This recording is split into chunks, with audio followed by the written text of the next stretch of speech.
After this, both of you will sign the marriage certificate. Then your witnesses will sign the certificate. I will check. And when everything is in order, I will pronounce you man and wife. Then you will be officially married. Do you have any questions? Good. Now, please sign here.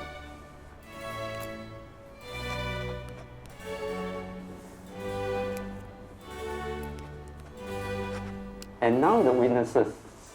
Eddie Yap Chun Lian, the witness for Jason Ng Wee Kiong, please sign the marriage certificate. Valence Zhu Yong Shen, the witness for Zhang Feng Yu, please sign the marriage certificate.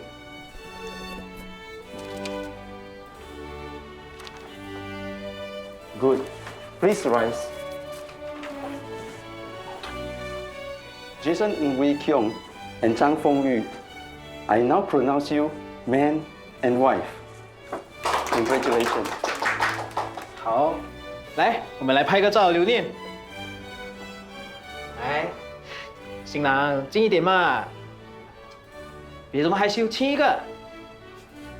啊 ，OK， 好了。啊 ，Thank you, sir. I'll see you out the door.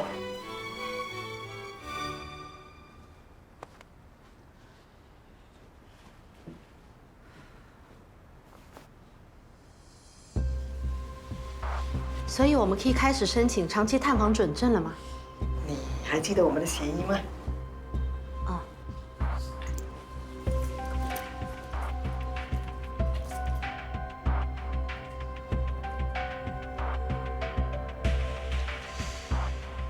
说好的是15000，这只有1万啊！剩下的尾款等我拿到长期探访准证再给你。这不是我们说好的条件啊！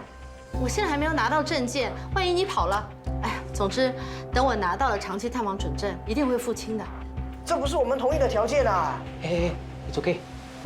You definitely pay. No point arguing about it. Just take the money. 啊 ，OK。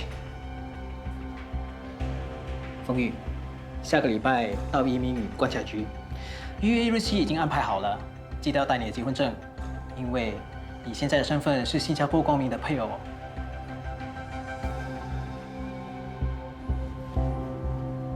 Hey, what about my payment? Here, 6K. Plus the 2K I've given you the other day, all together 8K. Thank you. Ah, don't forget you have an ICA appointment next week, ah? Okay.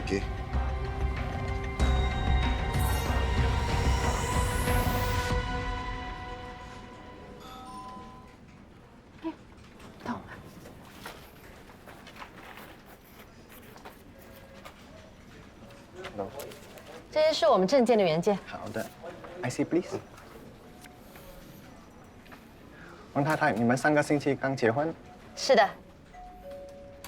王太太，你的住址和黄先生的不同，为什么？ We have a small problem.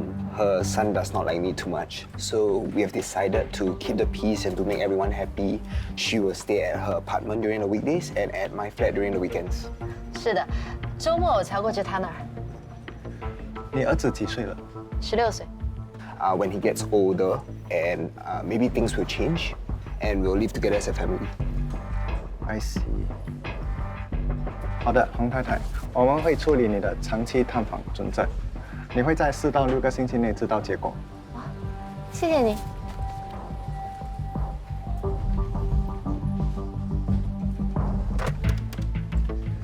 Hello, I'm Alan from BSC. I have reason to believe that there's a case of marriage of convenience.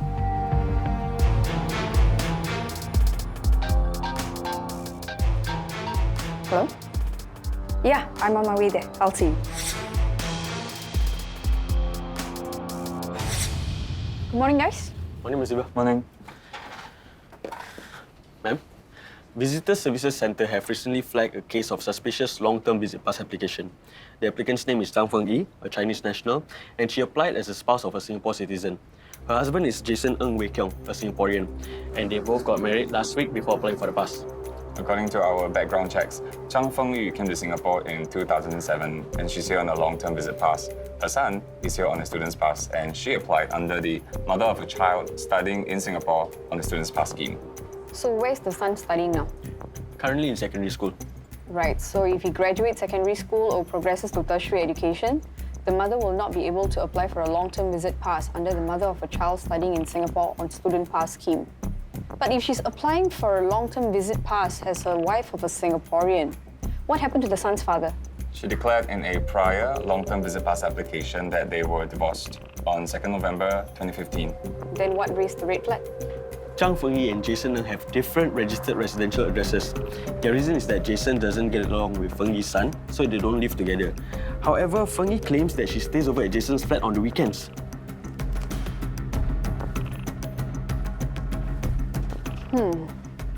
It's strange that they own different properties, but it's not inconceivable. Even their profile looks so different.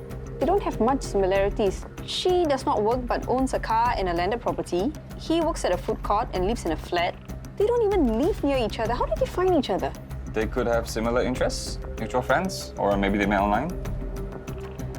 That could be a key to find out more about their marriage if it's suspicious. Get eyes on both Fengyi and Jason to make sure we find out more about their social lives. And Fengyi claimed that she stays over at Jason's over the weekends, right? So there'll be a good opportunity to verify this. Yes, ma'am.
JJ and Ganesh got back to us. They've done surveillance on Fengyi and Jason for about 9 days now, and they've never met each other in all that time.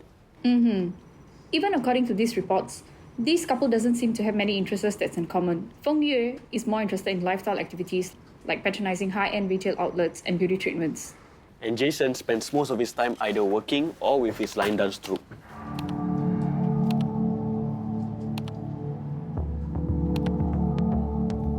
I think it's safe to say that this couple is not fulfilling their marriage obligations. We need to call them in. There's still eyes on them, right?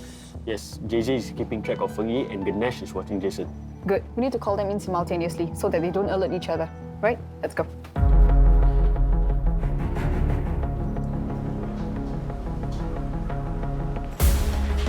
Hi, are you Jason now? Yes. I'm Investigation Officer Adam from ICA. This is my colleague JJ. You are under arrest for providing false statements in the long-term visit pass application. Turn around.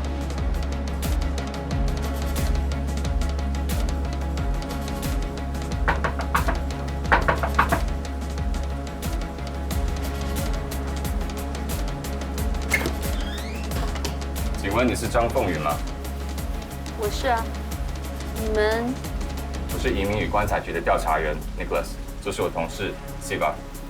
你因为申请了长期探访准证，提供了虚假资料，我们是来逮捕你的。Please turn around. 请转身。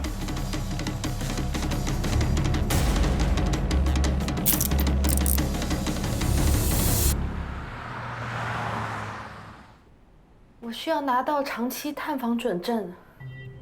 但是你已经持有长期探访准证了，因为你的孩子是在学生准证计划下，对吧？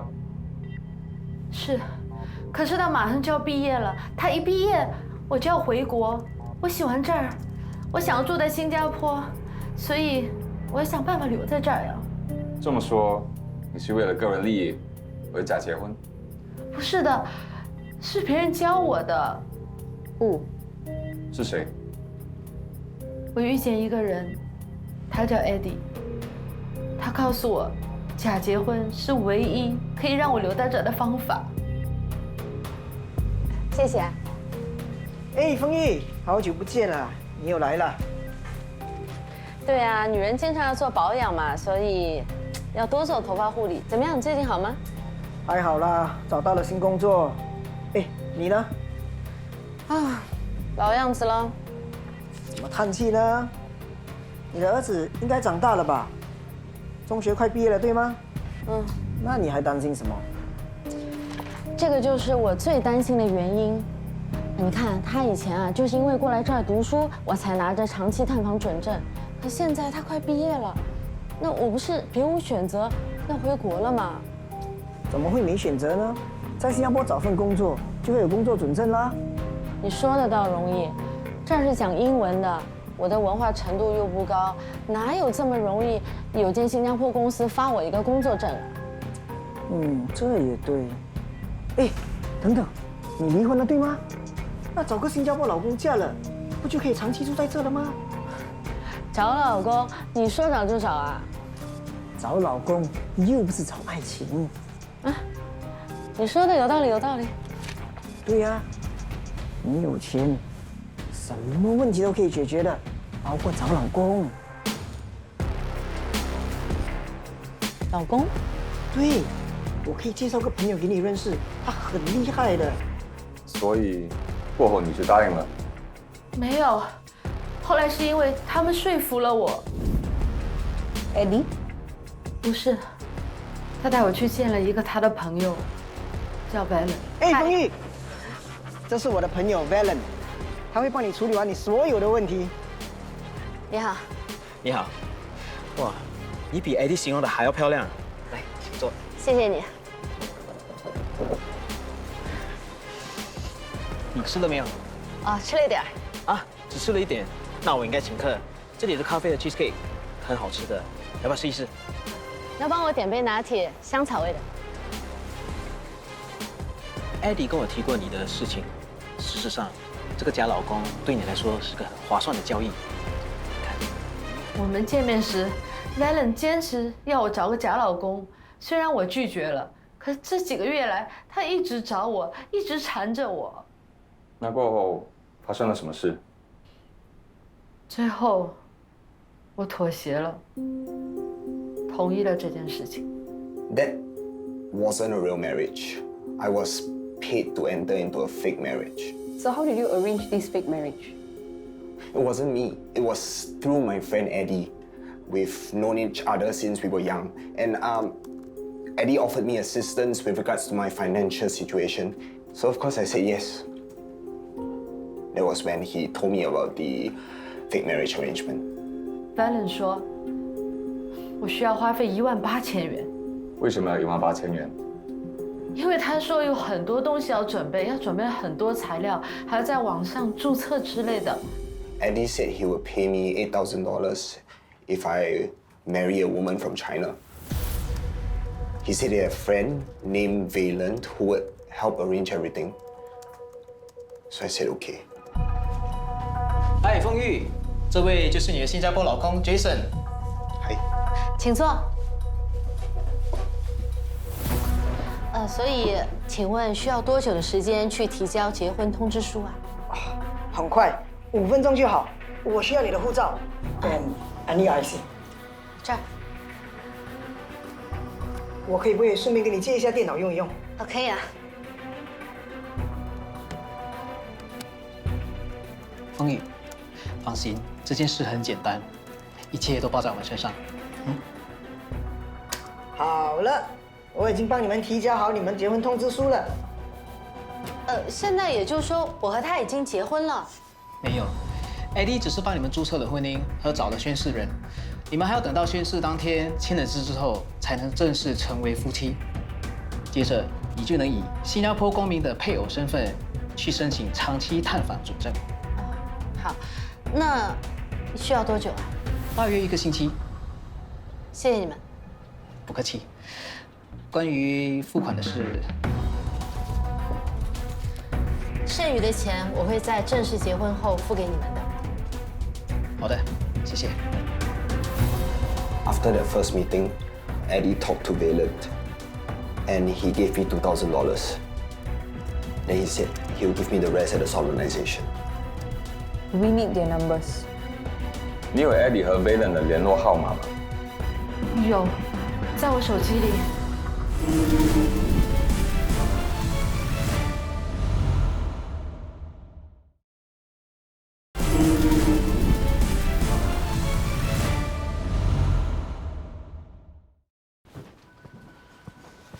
Hi. So it turns out there were two marriage fixers who arranged the fake marriage between Jason Ng and Feng Yi. So we have these two guys, Valen, who also known as Chu Yongxing. He has got a prior offense of drink driving, and also we have Eddie Yap. He's got a history of offenses like attempted robbery and harassing debtors, and also driving without a license.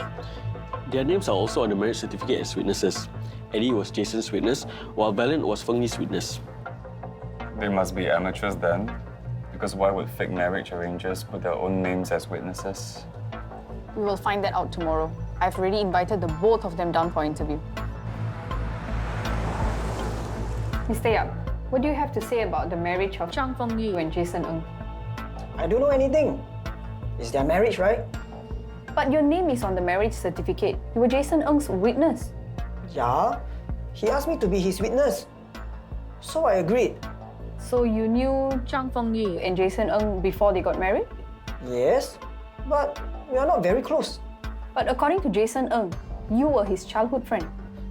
Yeah, I mean, Jason and I, we are very good friends. But Zhang Fengyi, I don't know her very well. We are just acquaintances. I don't know anything about their marriage. But your name is on the marriage certificate. You were Zhang Fengyi's witness. You mean you weren't there at the solemnization ceremony? Oh yes, that. I have to be a witness. So did you meet Zhang Fengyi after the solemnization ceremony or speak to her? No, we're not that close. And Jason? We're also not close.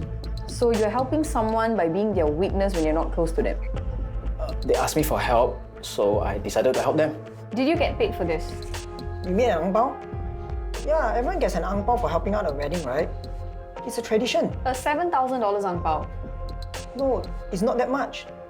But according to Zhang Fengyi, she gave yourself and Valen $15,000 altogether. On the day of the online registration, she gave Valen $3,000 and $2,000 to Jason. And finally, on the solemnization day, she gave you $10,000, of which you gave $6,000 to Jason. That's just what one person said.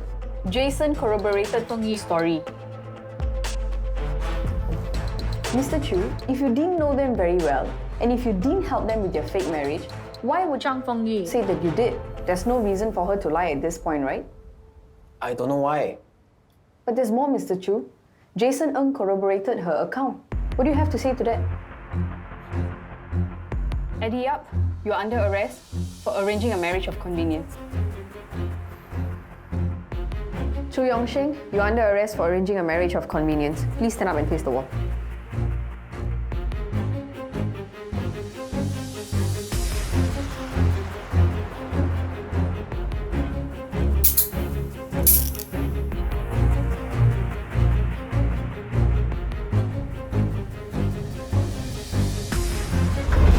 Jason Ng Wei Kiong was convicted of entering a marriage of convenience. He was sentenced to 6 months and 6 weeks imprisonment. Zhang Fengyi was convicted of entering a marriage of convenience. She was sentenced to 3 months and 6 weeks imprisonment. Chu Yongsheng was convicted of arranging a marriage of convenience. He was sentenced to 8 months imprisonment and a fine of $3,000. Eddie Yap Jin Lian was convicted of arranging a marriage of convenience. He was sentenced to 8 months imprisonment and a fine of $2,000. In the case you have just seen, a marriage of convenience was arranged to obtain a long-term visit pass for a foreign national to remain in Singapore. The 4 individuals were eventually arrested after officers from the Immigration and Checkpoints Authority worked tirelessly, conducting extensive investigations and ground observations to uncover the sham marriage. Recently, there's been a new variant of phishing scams involving scammers posing as employees from e-commerce platforms and other online marketplaces. Victims of such scams would receive phone calls from these scammers claiming that their accounts might have been compromised and if the victims had made any purchases recently.